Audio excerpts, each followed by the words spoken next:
Good morning everybody.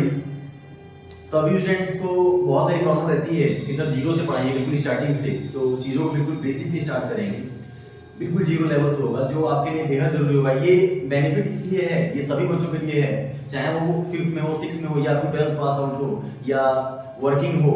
तो ये spoken class का आपका चैप्टर रहेगा। जैसे मैंने कहा फर्स्ट वर्ड आपके सामने आई। व्हेनेवर वी से आई वर्ड, आई मींस व्हाट। बहुत अच्छे जानते हैं आई का मतलब सर क्या होता है, मैं। यस, इससे हम एरोगेंट का पता चलता है, but we in modern language we say like this I, I it means मैं।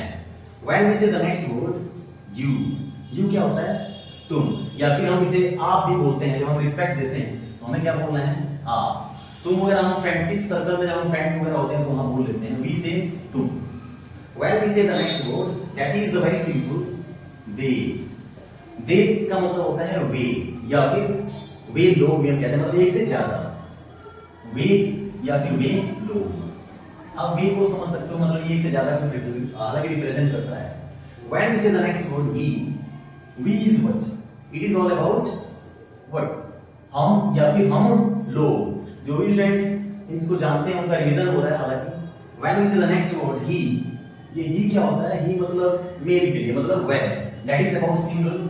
ये सिंगल को रिप्रेजेंट करता है और बॉय को दिखाएगा, जिसको हम लोग मास्कुलिन जेंडर भी बोलते हैं। हालांकि हम नाउन के अंदर कंपटीशन वाले बैच में पढ़ेंगे जेंडर के बारे में। Gender that is 4 types, masculine, feminine, common and neutral. यहां पे बात कर लेते हैं नेक्स्ट वर्ड की, सी।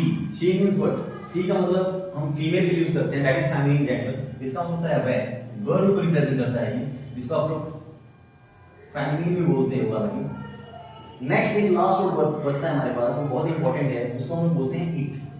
हालांकि जो भी इट को यदि हम समझें तो इट, हालांकि इट का मतलब होता है यह।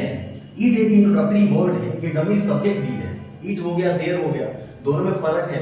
यदि सब्जेक्ट बने तो इसका मतलब कुछ नहीं है, यदि ऑब्जेक्ट बन जाए तो मतलब होगा इट मतलब यह या इस तरीके से सेंस देगा। और इसका यूज हम नॉन लिविंग के लिए करते हैं, नॉन लिविंग थिंग्स के लिए। नॉन लिविंग थिंग जिसमें जान ना हो, जिसको हम निर्जीव वस्तु वगैरह भी कह सकते हैं। तो ये आपका बेसिक सा पैटर्न हो गया।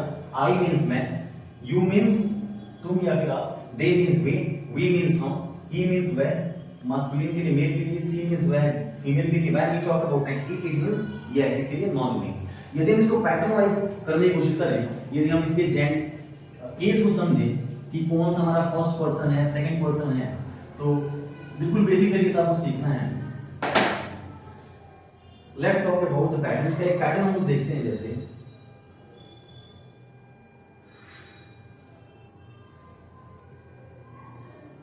हमारे सामने 3 कैरेक्टर बेसिकली होते हैं। अगर मैं आपसे बातें कर रहा हूं तो मैं क्या हूं, I am the first person. यदि मैं आपसे बात कर रहा हूं तो मैं क्या हूं आपके लिए, फर्स्ट पर्सन। मैं क्या रहूंगा, फर्स्ट पर्सन।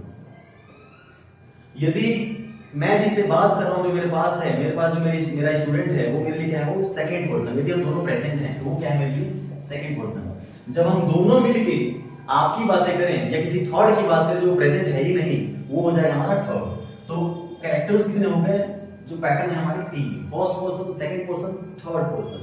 अब ये कैटेगराइज हो सकते हैं in singular as well as plural. इसको हम सिंगुलर और प्लूरल में कैटेगरी करते हैं। जैसे singular and the second word is plural. Singular को हम लोग एक वचन बोलते हैं, प्लूरल को बहुवचन, मतलब एक से ज्यादा। सिंगुलर मतलब एक वचन, कोई सिंगल चीज, जैसे मैंने कहा पेन, तो ये सिंगल है, सिंगुलर है। मैंने कहा कि पेन्स, तो ये प्लूरल है, मतलब बहुवचन है। मैंने आपसे कहा कि फर्स्ट पर्सन सिंगुलर क्या है, फर्स्ट पर्सन सिंगुलर मतलब single, so that is what, I. I को हम लोग क्या बोलते हैं, फर्स्ट पर्सन सिंगुलर। अभी हमने जस्ट थोड़ी देर पहले देखा कि आई मींस मैं। यस, फर्स्ट पर्सन प्लूरल, एक से ज्यादा, प्लूरल मतलब एक से ज्यादा। वी मींस हम सब। When we talk about second person, second person कौन है, यू मतलब तुम।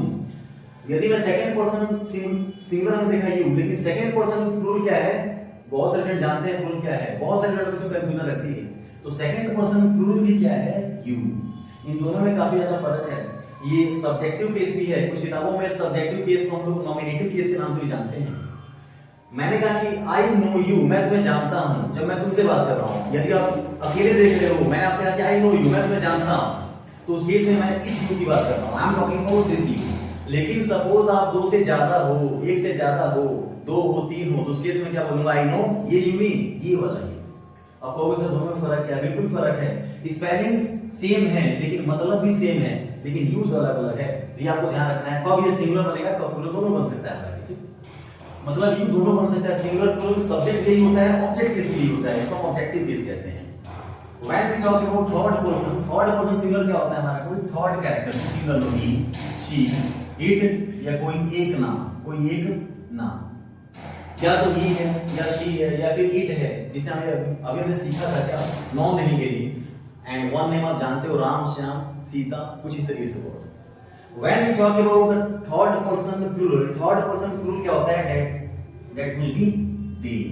कई दफा स्टूडेंट्स पूछते हैं आपसे कि इट का प्लूरल क्या होगा, तो इट का प्लूरल क्या बनेगा? दे। इट का प्लूरल क्या बनेगा? दे। जैसे दिस का प्लूरल होता है these, that का प्लूरल होता है those, उसी प्रकार इट का प्लूरल होता है they। So this is first person, second person and third person। first person singular क्या है? एक छोटा सा रिवीजन लेते हैं। first person singular I, yes। first person plural we, second person singular दोनों ही वर्ड हैं you and प्लूरल भी क्या होगा? you। Third person singular he, she, it कोई एक नाम, और थर्ड पर्सन प्लूरल they।